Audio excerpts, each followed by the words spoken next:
मित्रों नमस्कार, मैं हूँ बाबा विजयेंद्र। आप देख रहे हैं द डायलॉग का ये खास शो और इस खास शो में ज़्यादा बात करने के लिए, ज़्यादा जानकार राजनीति के और सामयिक सवालों पर पैनी नज़र रखने वाले हमारे रिफॉर्म एक्टिविस्ट और मीडिया को लेकर के लगातार देश भर में अ, संवैधानिक दर्जा प्राप्त हो, मीडिया को इसको लेकर के संघर्ष करने वाले हमारे साथी पत्रकार मनोहर मनोज जी चौपाल पर मौजूद है। बातें आज ज़्यादा करनी है, आपका स्वागत मैं करता हूँ। बातें आज ज़्यादा करनी है, इसलिए मेहमानों की सूची थोड़ी-सी आज कम की है कि आज मनोज जी को ज़्यादा बात रखने का मौका मिलेगा। मित्रों, आज सीबीएसई का रिजल्ट निकल गया है और अंक पत्र प्रकाशित तो हो चुके हैं, लेकिन अभी तक टॉपर की घोषणा नहीं हुई है।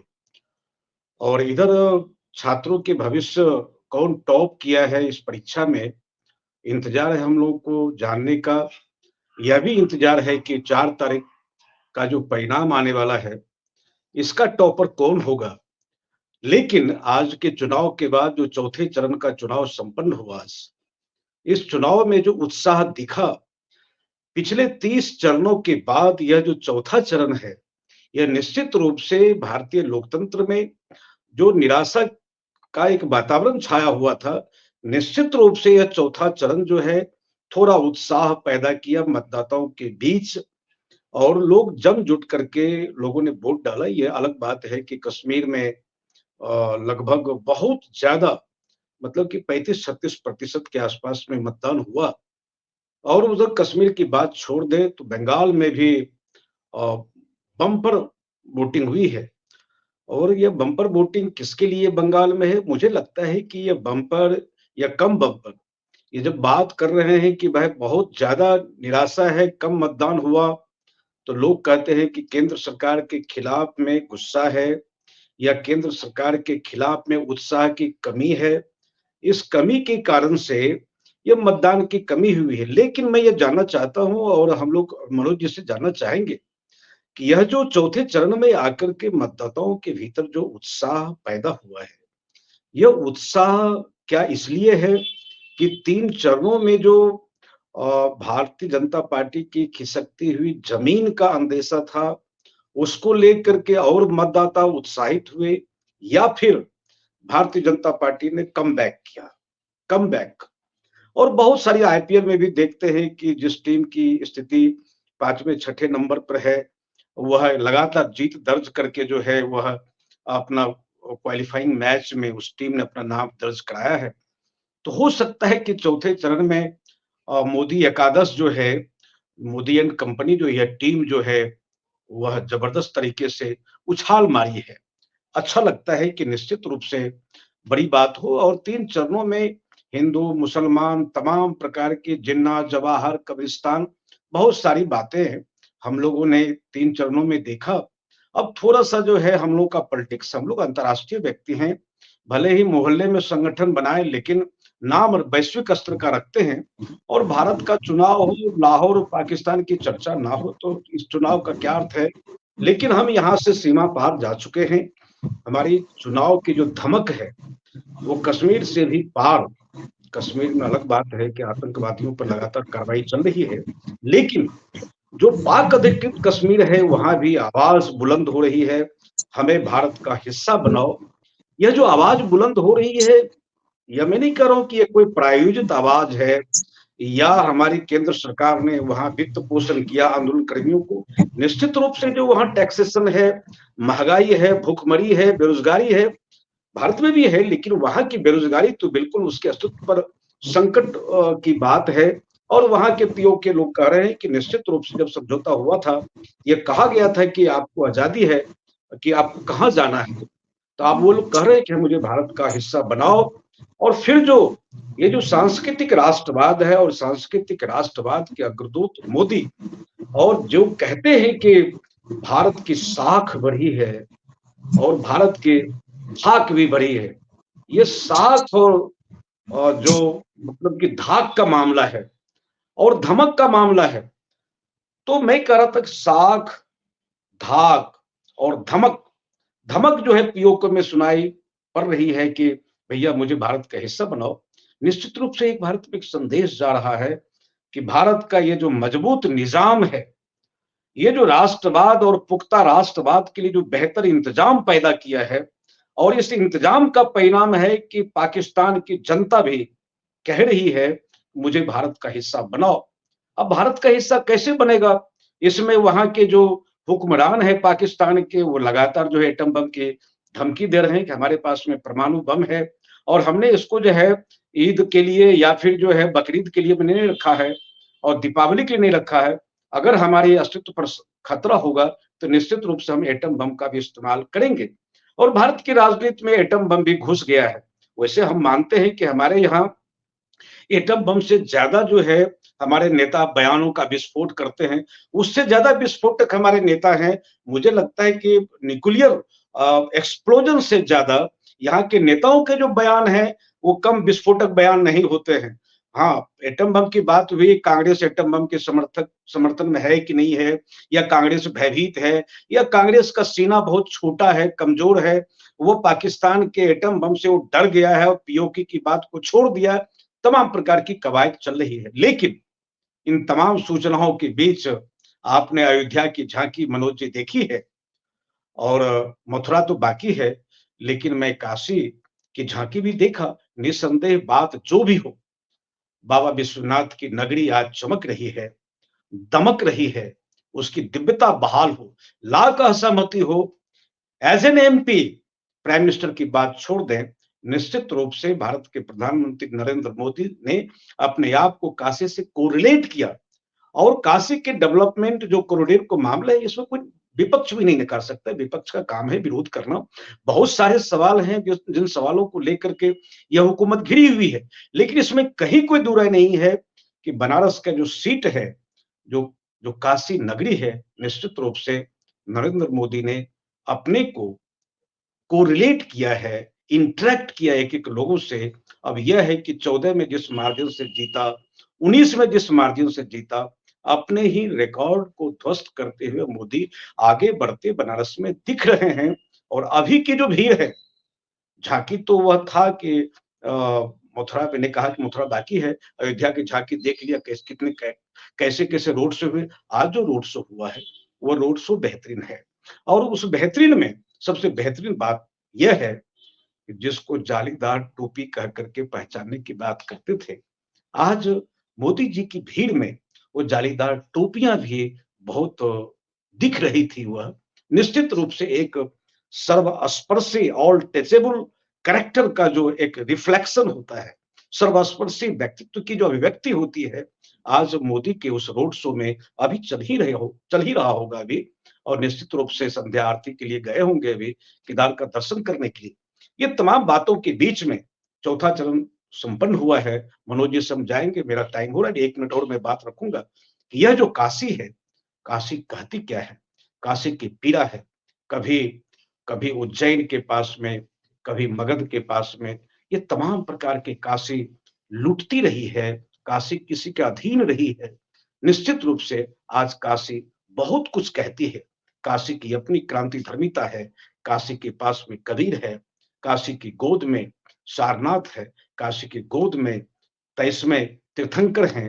तमाम चीजें, काशी एक धार्मिक नगरी है, एक सांस्कृतिक राजधानी है और सांस्कृतिक राजधानी की बात जब अपने चौपाल पर हम करते हैं, तो सांस्कृतिक राष्ट्रवाद की भी बात खड़ी होती है। और फिर काशी जब जुमलों में यह कहते थे, हमने भी चौपाल पर हम लोगों ने चर्चा की है, कश्मीर से कन्याकुमारी और कच्छ से लेकर के कामरूप, सारा भारत एक है, लेकिन कश्मीर आज हाशिए पर है। कश्मीर के बदले काशी से कन्याकुमारी, यह जो नया भारत बन रहा है, काशी का जो शिव है, वह उत्तर के अमरनाथ को भी जोड़ता है और पूरब में केदारेश्वर को भी जोड़ता है और दक्षिण में रामेश्वरम को भी जोड़ता है। और ये तमाम चीजें और उत्तर पश्चिम के शिव को भी जोड़ता है। शिव, सियासत के केंद्र में शिव आए हैं। उस त्रिशूल पर जो राजनीति टिकी हुई है इस देश में, यह त्रिशूल के बल पर राजनीति चलेगी, यह प्रेम के फूल के बल पर राजनीति चलेगी। ये घृणा का त्रिशूल चलेगा या प्रेम का फूल बिकेगा।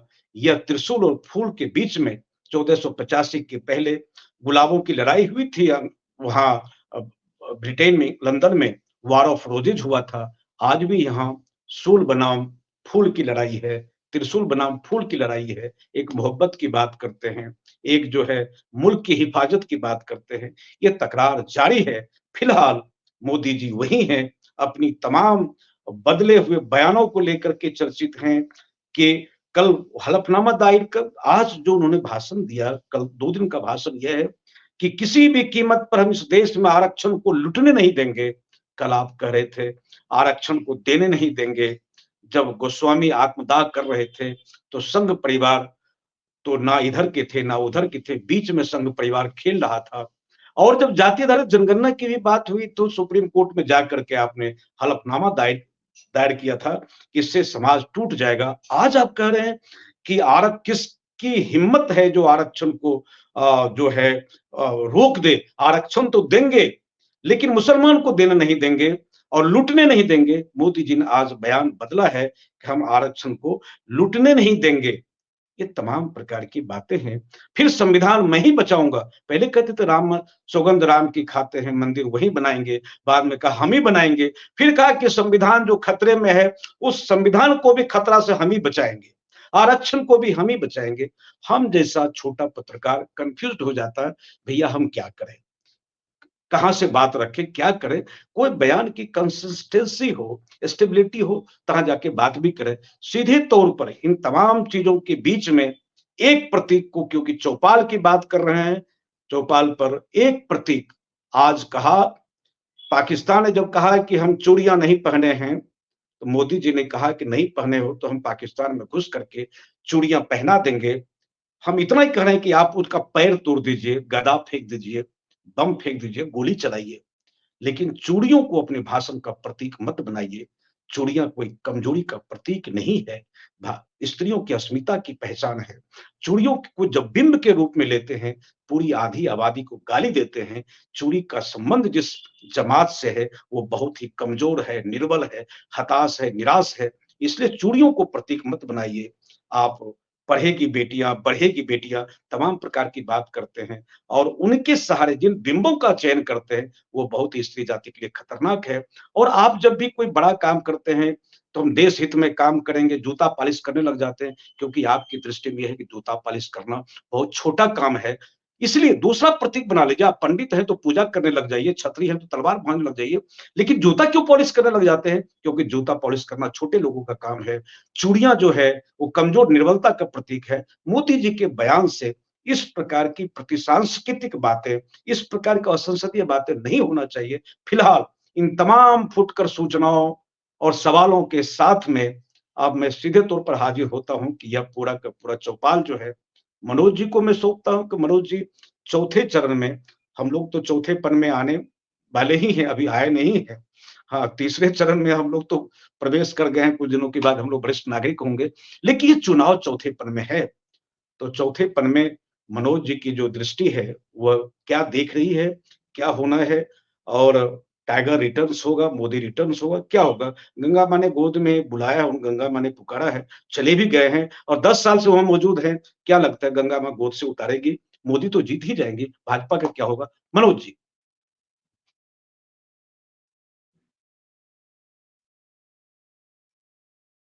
आवाज़ म्यूट है, आपकी आवाज़ म्यूट है। हाँ, इधर हाल के दिनों में भारत में चल रहे लोकसभा चुनाव को लेकर जो पूरे मीडिया के मंच पर जो तमाम चुनावी मुद्दे, राजनीतिक मुद्दे या परस्पर आरोप और प्रत्यारोपों की जो अनुगूंज सुनाई पड़ रही है, उसमें लगता है कि थोड़ा-सा शिफ्ट हुआ है। देखिए, जी, शुरू के 3 चरणों में जो पहले 400 पार की जो भाजपा ने हवा बनाई थी, तो पिछले 3 चरणों को लेकर के जो कयासबाजी हुई और खासकर के सोशल मीडिया पर जिस तरीके से भारतीय जनता पार्टी के बारे में ये कहा जाने लगा कि 400 नहीं, 300 भी नहीं और अब 250 बल्कि 200 के पास, यहाँ तक कि कुछ लोगों ने कहा कि 150 तक भी यह पार्टी सिमट सकती है। और जी, इंडिया ब्लॉक में और खास करके कांग्रेस के राहुल गांधी में एक एक जबरदस्त जज्बा, जोशो खरोश और कुल मिलाकर के चुनावी मुद्दों के एक तमाम रस्साकसी दिखाई पड़ी।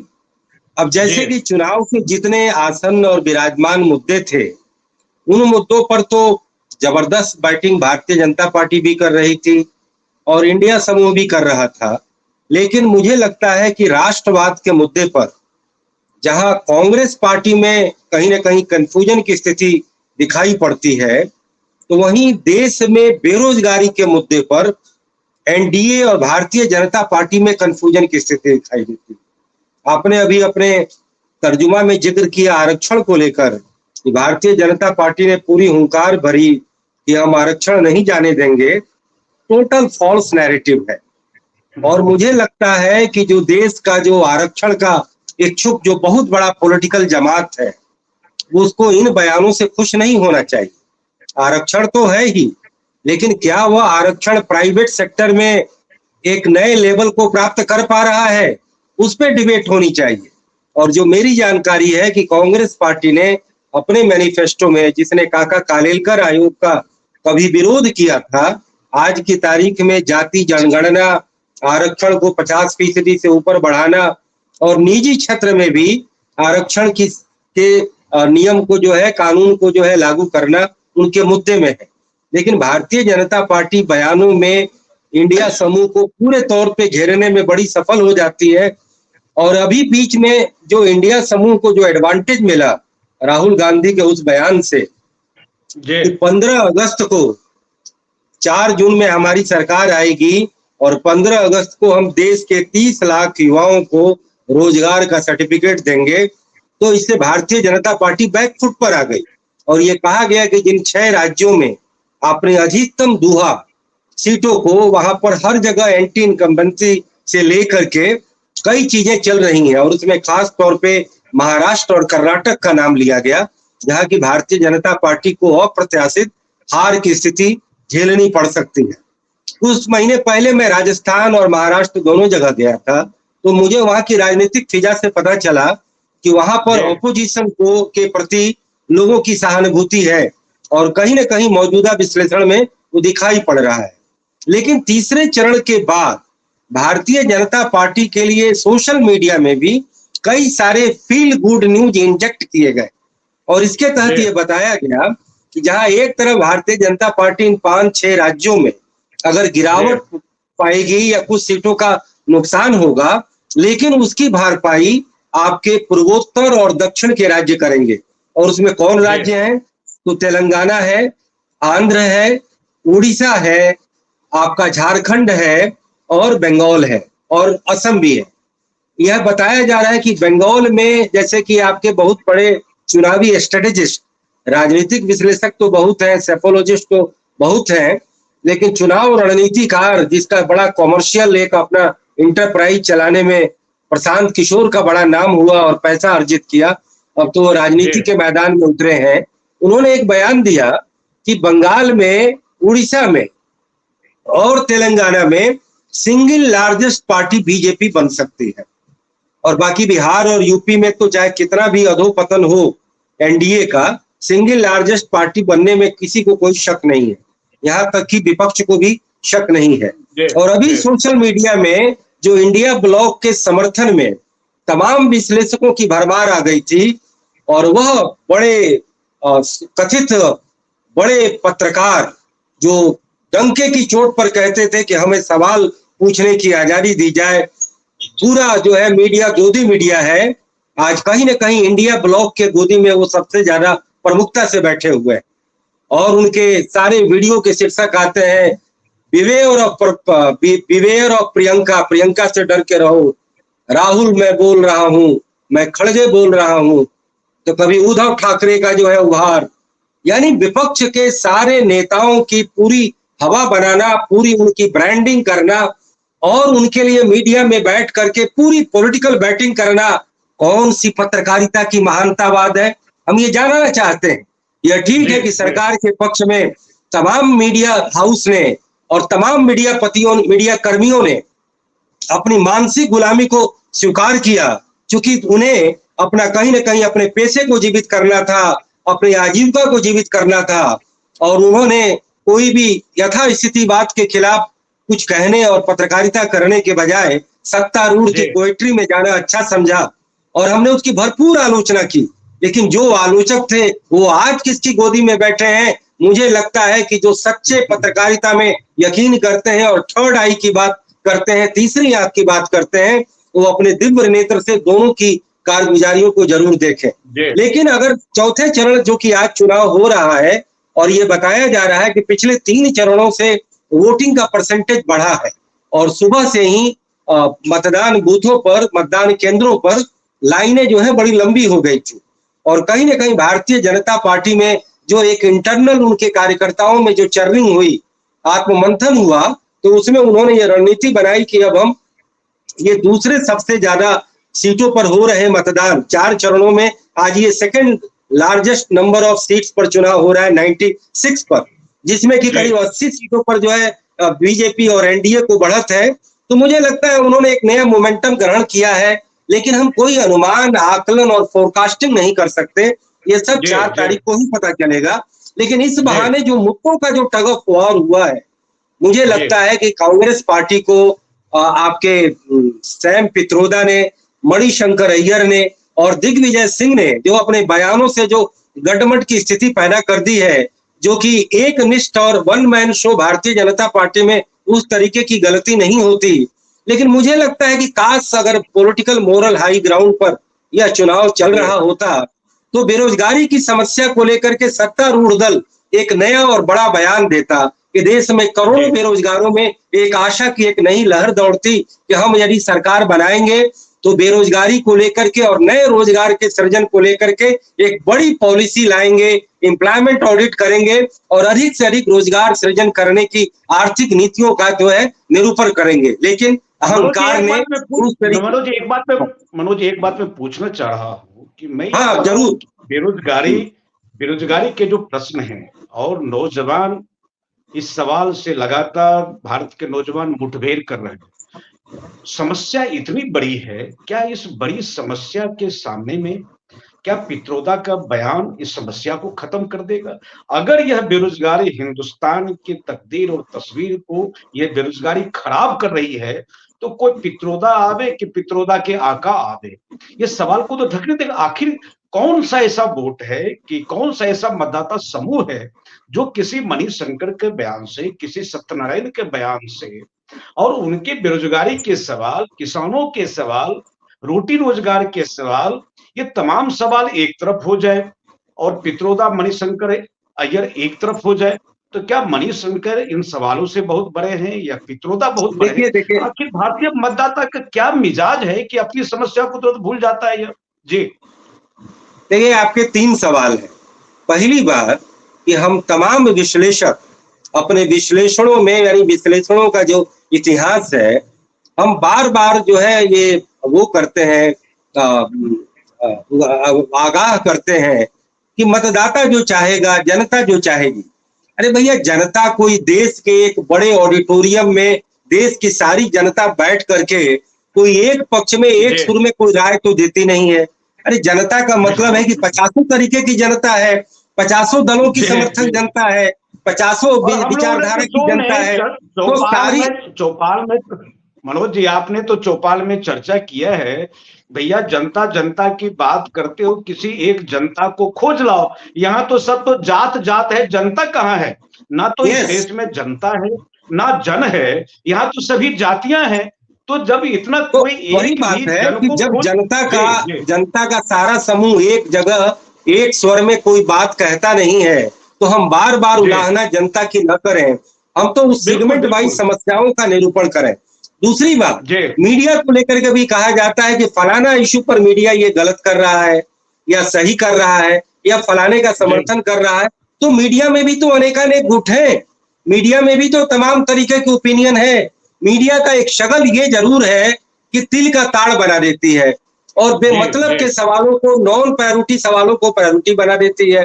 तो मीडिया में तो चूंकि एक लीगल, कॉन्स्टिट्यूशनल और मीडिया पॉलिसी और मीडिया नीति और मीडिया आयोग नहीं बने की वजह से मीडिया का एक क्लियर कट ट्रेंड और क्लियर कट प्रायोरिटी जो है वो हमें नहीं दिखाई पड़ता है। मीडिया सनसनीखेज बात को ज्यादा बढ़ावा देता है। 2 बात। और तीसरी बात, जी आप पहले बोल, तीसरी बात ये हाँ, तीसरी बात मैं तुरंत ये खत्म कर रहा हूँ। तीसरी बात की जो मीडिया जो इंटरैक्टिव रिपोर्टिंग करती है अलग अलग शहरों में, कस्बों में और चुनाव कॉन्स्टिट्यूएंसी में जाकर मतदाताओं को एक जगह इकट्ठा कर सबकी जो राय लेती है, तो आप अधिकतर युवाओं के मुंह से सुनेंगे कि बेरोजगारी बहुत बड़ी और कॉमन समस्या है। ये भी बात सही है जी कि कोई सरकार बैग में लेकर के रोजगार लेकर के नहीं चलती है कि बांट दे। रोजगार वो पूरे इकोनॉमी का एक मोमेंटम होता है। लेकिन मैं एक चीज कहना चाहूंगा एक इकोनॉमिस्ट होने के नाते कि अगर जी देश में अगर एक नई बेरोजगार और श्रम नीति और एम्प्लॉयमेंट ऑडिट की पॉलिसी लाई जाए तो कम से कम एजुकेशनल अनएम्प्लॉयड लोगों के लिए केंद्र सरकार में 10 लाख रिक्तियां मौजूद है और स्टेट जी गवर्नमेंट में 60 लाख रिक्तियां मौजूद हैं। अगर पॉलिसी ओवरऑलिंग हो तो 70 लाख रोजगार तो अभी अनएम्प्लॉयड यूथ आर्मी को मिल जाएगा। बाकी जी अधिक से अधिक जगह पर नए नए इकोनॉमिक के जो एरिया आ रहे हैं जैसे ग्रीन एनर्जी है, जैसे कि आपका ओला और उबेर के जरिए नीति आयोग का कहना था कि करीब 50 लाख नए लोगों को रोजगार मिला, लेकिन कई जगह रोजगार छीने भी हैं। जैसे कि अब जी रिचार्ज ऑनलाइन लोग करते हैं, पहले अलग अलग बूथ होते थे और उस पर कम से कम 6 लाख लोगों को जो है रोजगार जो है 60 लाख लोगों को रोजगार मिला हुआ था। लेकिन वो कहीं ना कहीं रोजगार खत्म हो रहा है, एक रोजगार एक इंडस्ट्री को दूसरा रोजगार रिप्लेस कर देता है। तो जी ऐसे में हम रोजगारों जी की एक नेशन वाइड ऐसी पॉलिसी बनाए कि अधिक जी से अधिक जगह साल में 1 करोड़ 1.5 करोड़ रोजगार पैदा हो। लेकिन जी मनोज प्रधानमंत्री जी मोदी का मनोज जी अहंकार इस बात को लेकर के दोबारा बयान नहीं देने देता और इंडिया ब्लॉक को इस मामले में एडवांटेज मिला है। लेकिन राष्ट्रवाद के अनेकानेक मुद्दों में इंडिया ब्लॉक कंफ्यूज हो जाती है और भारतीय जनता पार्टी बढ़त ले लेती है।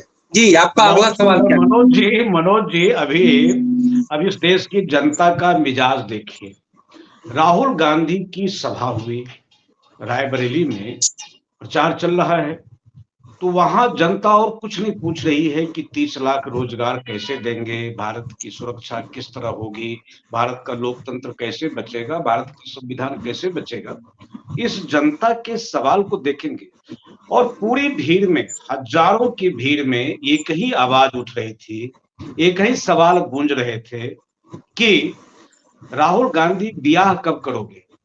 अब इस देश की जमहूरियत के चरित्र को आप समझ लीजिए कि अब इस वहां की जनता को यह नहीं मतलब यह था कि आखिर संविधान में खतरा कहाँ है और अगर संविधान के सामने खतरे हैं तो उन खतरों से आप संविधान को कैसे बचाओगे। तो इस प्रकार के कोई गंभीर सवाल करने के बजाय ग्राम स्वावलंबन के क्या प्रयोग। एक तो मनोज जी सीधे तौर पर यह है, इस पूरे चुनाव में गांव कैसे स्वावलंबी बनेगा किसी नेता ने चर्चा नहीं की, गंगा किस तरह रिचार्ज होगी किसी ने चर्चा नहीं की, भारत की हरितमा कैसे बहाल होगी किसी ने चर्चा नहीं की, दरख्ते पहाड़ कैसे बचेंगे इसकी चर्चा किसी ने नहीं की, और जल संरक्षण की चर्चा किसी ने नहीं की, या फिर प्रदूषण के सवाल को किसी ने खड़ा नहीं किया।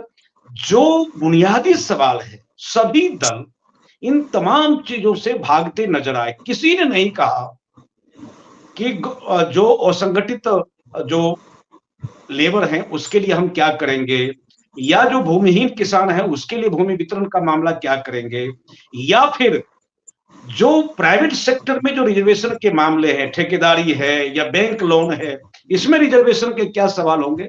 कहीं कोई चर्चा नहीं, सिवाय हम रोजगार देंगे, सिवाय हम रोजगार देंगे। अरे भैया क्या दोगे, क्या आप कह रहे थे कि झोली से भर करके। अब देखिए चुनाव में मैं एक सवाल जो करना चाह रहा था बीच में आपसे कि आज तो हर हर मोदी और घर घर मोदी नारा नहीं है, अब तो यह है कि बम बम महादेव और बम बम मोदी, एकदम बम बम है। मैं एक जानना चाह रहा हूं कि ठीक है प्रधानमंत्री जी ने बनारस में या इसके इर्द गिर्द विकास का बहुत काम किया, लेकिन विकास का यह जो काम है क्या 543 सीटों पर यह काम बोलता है या काम दिखता है।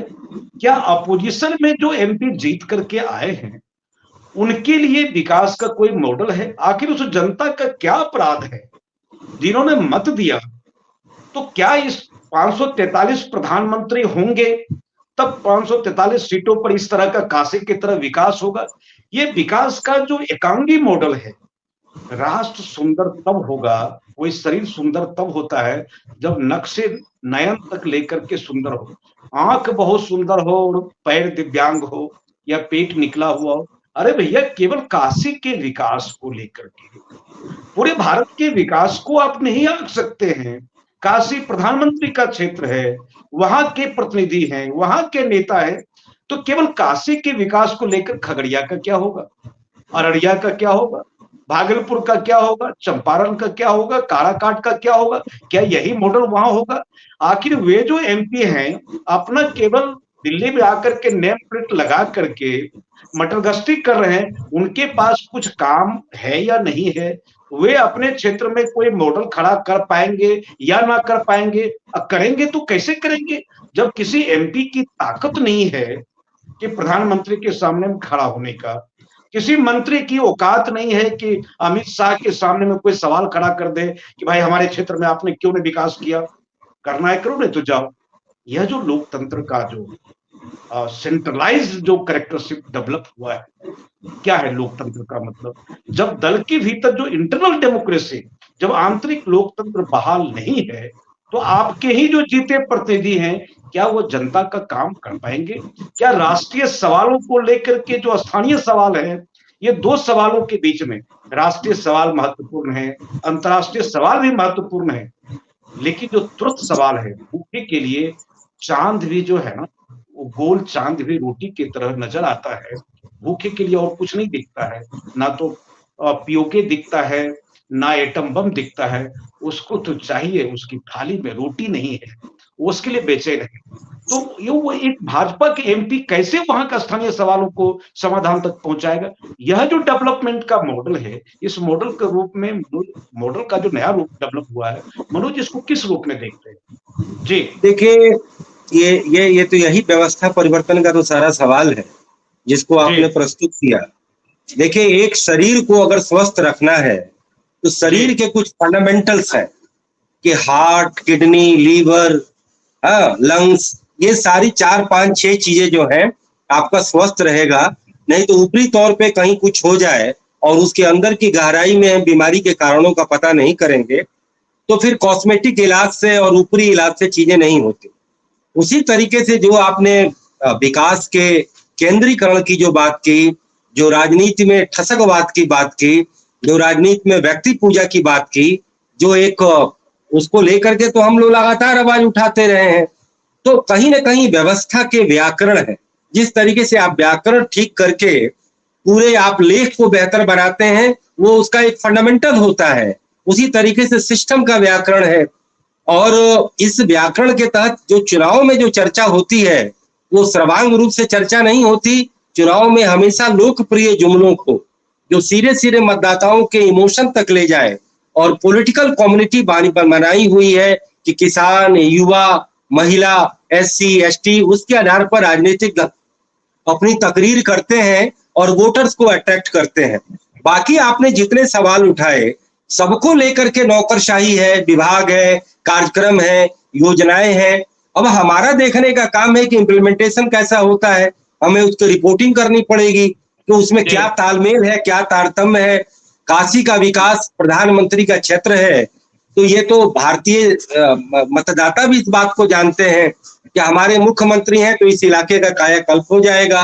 बाकी विधायक और सांसद में जो व्यक्ति बड़ा बोनाफाइड होता है, तो वो अपने क्षेत्र के लिए लंबी अगर रेस का घोड़ा होता है, तो अपने क्षेत्र में अपनी राजनीतिक जमीन बनाने के लिए वो इतना काम कर देता है कि उसका पॉलिटिकल करियर अस्थायी रहे। और जो लोग सीधे साधे सांसद होते हैं, उतने दबंग और तेज तर्रार नहीं होते हैं, वो अपने क्षेत्र में वैसे पहचान नहीं बना पाते। तो मैं आपके सवालों का उत्तर में एक बात कहूंगा, जो मैंने अपने बुक में कहा है, जो आपसे मैंने कभी चर्चा नहीं की, कि हर देश का लोकसभा क्षेत्र ही जिला होना चाहिए, और हर जिला ही देश का लोकसभा क्षेत्र होना चाहिए, कि एक पॉलिटिकल और एडमिनिस्ट्रेटिव यूनिट बने। देश का हर विधानसभा क्षेत्र ही प्रखंड होना चाहिए, और हर प्रखंड ही केवल विधानसभा होना चाहिए। और विधायक अपने प्रखंड का, पूरी बात कर लेने दीजिए, हर विधायक अपने प्रखंड का सीईओ हो, और हर सांसद अपने चुनाव क्षेत्र और जिले का सीईओ हो। अब आप कहेंगे कि वह तो निर्वाचित प्रतिनिधि है, वह नौकरशाही और कार्यपालिका का हेड कैसे हो सकता है? तो भाई हमारे प्रधानमंत्री और तमाम मंत्रीगण वह भी तो निर्वाचित प्रतिनिधि हैं, कहीं ना कहीं के सांसद हैं, लेकिन एग्जीक्यूटिव हेड बना दिए जाते हैं तो सबके सिरमौर हो जाते हैं। तो जब हम अपने लोक विधायिका को कार्यपालिका का जिला और ब्लॉक में जब हम उसको हेड बनाएंगे तो वह पूरी अकाउंटेबिलिटी, उसकी पूरी जिम्मेवारी और हिसाब देयता प्रशासन के प्रति भी होगी और ये क्या बोलते हैं लेजिस्लेटिव हाउस के प्रति भी होगी। मैंने शरद यादव से एक बार ये सवाल किया तो उन लोगों के पास विजन तो था नहीं, जिंदगी भर उन्होंने पॉलिटिक्स की, कभी डीप थिंकिंग तो उन्होंने कभी सिस्टम को लेकर के करने की कभी वो लोग जहमत उठाते नहीं है। तो वो कहे कि सांसद और विधायक का काम केवल लेजिस्लेटिव हाउस में बैठ करके हाथ उठाना है और बिल के समर्थन में जो है वो वोट देना है। तो हमने मन ही मन कहा और आप जैसे नेताओं की जो है पूरी मठाधीशी चलाना है, सांसद विधायक आपके जो है घोड़े बने और आप लोग नेतागिरी करें और विजनरी कहलाएं। मुश्किल ये है कि देश का कोई सर्वोच्च पॉलिटिशियन कभी बड़ा विजनरी नहीं रहा। Modi is a man of vision, ये बात सही है कि मोदी एक पॉलिटिशियन हो करके भी देश के विकास के विजन का भी बात करने का हिम्मत दिखाता है और रिफॉर्म, ट्रांसफॉर्म और परफॉर्म जैसे शब्दों का जिक्र करता है। लेकिन मुझे लगता है कि फिर भी कई सारे ग्रे एरियाज हैं व्यवस्था परिवर्तन के, जो कि हमारे चुनाव से उसका जो है सीधे लिंकेजेस बने और हमारे देश में हर तरीके से सुधार, सुशासन और जनता की सारी समस्याओं की रिपोर्टिंग और उसका निराकरण। मनोज जी, एक चलते चलते एक प्रश्न का आप उत्तर देते, क्योंकि दो आदमी है, ऑडियंस को ज्यादा से ज्यादा समझ में आवे। आज जो सोशल मीडिया या सो कॉल्ड जो ब्रांड जर्नलिस्ट हैं, जो मैनिपुलेट करते हैं, नया नैरेटिव्स करते हैं कि तीसरे चरण में सरकार का सफाया हो गया या पीछे चले गए 200 सीट में, जो अभी चर्चा भी आप कर रहे थे। मैं ये कह रहा हूं कि मीडिया को पॉपुलिज्म और परसेप्शन, क्या भीड़ को देख करके बदलना चाहिए या मीडिया को अपने सत्य पर टिके रहना चाहिए? चाहे लाख मोदी जीत जाए, लेकिन जो सवाल मीडिया ने खड़ा किया, अगर उनके सवाल जेन्युइन है तो चाहे लाख स्वीप कर जाए 5वें चरण में, 6ठे चरण में, लेकिन मीडिया का जो रोल है वह यह है कि सत्य यही है। चाहे परिणाम कुछ भी हो जाए, मोदी जी के पक्ष में जाए या इंडिया ब्लॉक के पक्ष में जाए, लेकिन हमारे हिस्से का सत्य यह है। तो मीडिया उस सत्य पर टिकता नहीं है और पॉपुलिज्म और परसेप्शन का शिकार हो जाता है, जिसका नजारा आज सोशल मीडिया पर हमको मिला है कि जैसे ही भीड़ और कमबैक मोदी किए हैं, टाइगर रिटर्न्स हुआ है, फिर मीडिया का सुर बदल गया है। ये जो बदलता हुआ सुर है, इस पर चलते चलते क्या टिप्पणी करेंगे जी? 1-1.5 मिनट का समय है। देखिए दरअसल 77 में जब अधिनायकवाद और आपात के काल के खिलाफ लड़ाई चल रही थी, देश में पूरा जनजागरण हुआ था, तो उस समय जेपी के मूवमेंट को अखबारों का भी जबरदस्त समर्थन मिला था और इंडियन एक्सप्रेस समूह ने उसे लेकर के वो कहीं ना कहीं नए परिवर्तन के लिए वो पत्रकारिता की जा रही थी। अब उसको आज के समय में क्या नाम देंगे? तो हम ये कहते हैं कि मीडिया भी कहीं ना कहीं सच्चाई की, झूठ पर विजय होती है तो उसके प्रति वो काफी उत्साहजनक हो जाता है और कहीं ना कहीं अपने तमाम नजरियों में उन चीजों को प्रिवेल करता दिखाता है। परसों राकेश जी चर्चा में क्या कह रहे थे कि जब भ्रष्टाचार पर आंदोलन चल रहा था अन्ना का और उसके विपक्ष में कई कम्युनिस्ट वालों ने और उदित राज ने जब रैली निकाली और मीडिया ने उसका कवरेज नहीं किया, तो कहीं ना कहीं भ्रष्टाचार के मुद्दे को लेकर जो देश में तरुणाई जगी थी 2011 अन्ना आंदोलन में, मीडिया कहीं ना कहीं उसे इमोशनली ट्रैप हुआ था और इसीलिए उसका समर्थन मिला था। दूसरी बात यह है कि आज के दौर में मीडिया मैनेजमेंट, मुझे याद है कि जब नरेंद्र मोदी जब गुजरात दंगों में घिरे थे तो बीबीसी ने उनसे सवाल किया कि क्या आपको लगता है कि आपसे कोई चूक हो गई? तो मोदी ने कहा यस, मेरा एक चीज वीक था कि मैं मीडिया मैनेज नहीं कर पाया। मुझे बड़ी निराशा हाथ लगती है कि मीडिया को आप टट्टू का घोड़ा समझते हैं कि जब चाहे तब यूज कर ले अपने अपने तरीके से। अरे हर आदमी को कहीं ना कहीं कुछ फंडामेंटल चीजें होती हैं, आजीविका सबकी होती है, मीडिया उससे विलग नहीं है।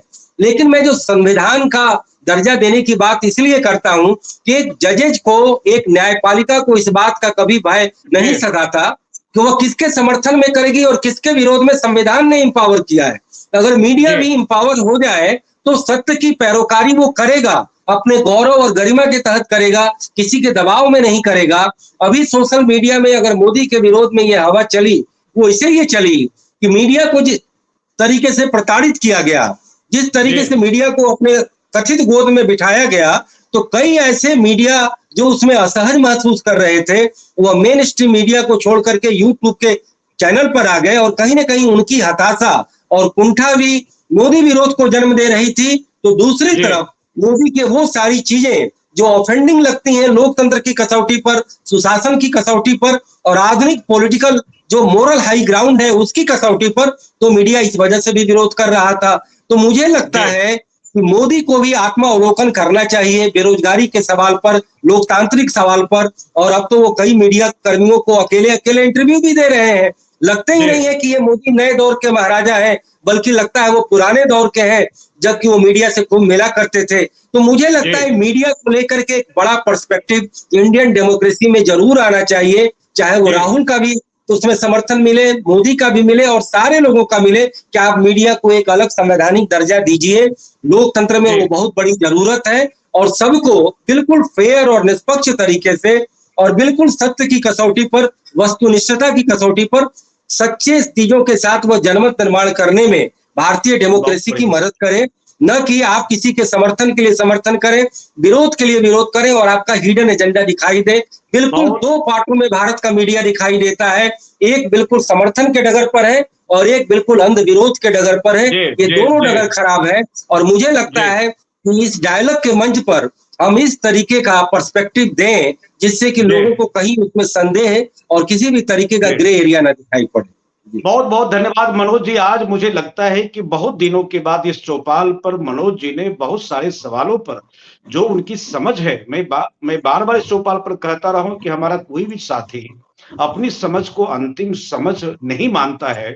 अब तक की जो समझ है उस समझ को समझ का साझा करते हैं, जनता के सामने रखते हैं, और भी हमें समझ पैदा करनी पड़ेगी और समझ को और सत्य के करीब लेके जाना पड़ेगा। फिलहाल दर्शकों से मैं ये कहना चाहूंगा कि यह शो निश्चित रूप से आपको अच्छा लगा होगा, क्योंकि मनोज जी ने बड़ी गंभीरता से, शिद्दत से, और जो अभी तक उन्होंने स्वाध्याय किया है, जो अध्ययन किया है, उसकी झलक जो है मिल रही थी उनकी बातों में। फिलहाल मोदी जी की यात्रा लंका से निकल चुकी थी। अब लंका मतलब लंका नहीं है रावण वाली लंका, बनारस में भी एक लंका चौक है, उनकी यात्रा लंका से निकल गई है। अब कल पाटलिपुत्र में भी तो हुआ है जी, कल पाटलिपुत्र में भी रोड शो हुआ है, और आज काशी में हुआ है। अभी जो बनारस में हुआ है लंका चौक से वो आगे बढ़ चुके थे। जब मैं शो में आ रहा था तब तक मोदी जी की सेना लंका से निकल चुकी थी, लंका चौक से। निश्चित रूप से लंका से निकलना भारत की सत्ता के लिए बहुत जरूरी है, और यह कहना ठीक नहीं है कि जो जाए लंका वही हो जाए रावण। वहां भी हनुमान बन करके आया जा सकता है, बेदाग होकर के आया जा सकता है। उम्मीद की जा सकती है कि मोदी की सेना बनारस की लंका चौक से आगे बढ़ चुकी है। अयोध्या किसी भूगोल का नाम नहीं है, अयोध्या एक मर्यादा का नाम है, एक सांस्कृतिक राष्ट्रवाद का नाम है, एक चरित्र का नाम है। अच्छा हो उनकी चेतना में, उनके चिंतन में अयोध्या का जो तत्व है वो समाविष्ट हो जाए। फिलहाल बन रही हमारे साथ में महाराष्ट्र की भी बात में नहीं कर पाया, क्योंकि महाराष्ट्र में तूफान आया है, बहुत बड़े बड़े होर्डिंग से उखड़ रहे हैं। अब तूफान में इंडिया ब्लॉक का पांव जमीन पर टिका रहेगा या उखड़ जाएगा उस तूफान में। अभी तूफान चल ही रहा होगा, बहुत तेज तूफान है वहां अभी, और या फिर भारतीय जनता पार्टी के पांव उखड़ेंगे। लेकिन उस तूफान में जो बहुत सारे लोग घायल हुए हैं उनके प्रति हमारी संवेदना है। बने रहिए पांचवें चरण में भी हम लोग अब प्रवेश कर रहे हैं, और इस शो को अगर आपने पसंद किया हो निश्चित रूप से इसको लाइक करें, सब्सक्राइब करें, टिप्पणी अवश्य करें। हाँ, यह मैं अपील कर सकता हूं, ना भी करें तो इस शो में जरूर आप अपनी अभिरुचि दिखाएं। आप शो में बने रहें, इसी उम्मीद के साथ बहुत बहुत शुभकामनाएं। शुभ रात्रि तमाम दर्शकों को, हमारे प्यारे मित्र मनोहर मनोज को नमस्ते, शुभ रात्रि।